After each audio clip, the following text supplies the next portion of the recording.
One person has been killed and several others injured in the Democratic Republic of Congo as people have taken to the streets to protest against President Joseph Kabila. Demonstrators defied a ban in many parts of the country to protest after Sunday Mass and were met with live bullets and tear gas. Well, let's get more now from Vava Tampa, who is a founder of the campaign group Save the Congo. What more do you know that has been going on in the last 24 hours? It's really difficult to say precisely what's going on because people have no access to the internet or social media or other means of communication.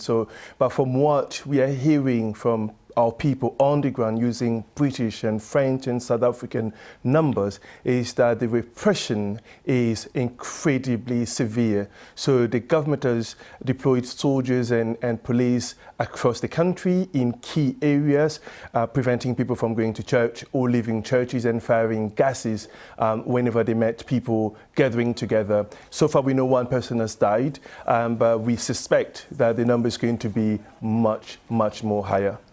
Do you think the situation is getting worse? Oh no, yes, absolutely. Kabila is becoming more confident in his repression and his brutality against the Congolese people. And this is largely because the international community has been ineffective. Essentially, they have given Kabila a free check, a blank check, to do as he pleased. So he killed people on New Year's Eve. He has done so, he did so again on January 21st, and he's done so again today. And he did so many times before that. And that is one of the things that really frightens us, because what we are seeing on the ground is a man who doesn't want to organize elections, a man who wants to cling to power, a man who is killing on his way to clinging to power. And that is disastrous for Congo, for the whole region, and for Africa as a whole.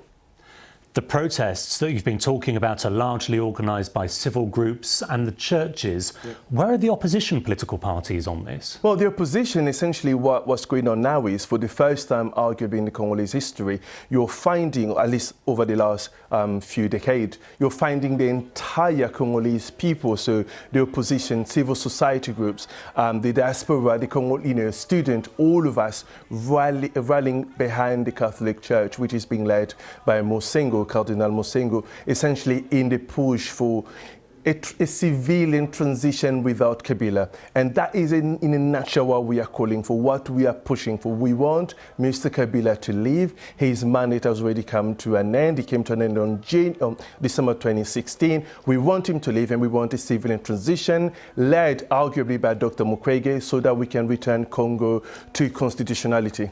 Okay, Vava Tampa, thank you very much. Thank you.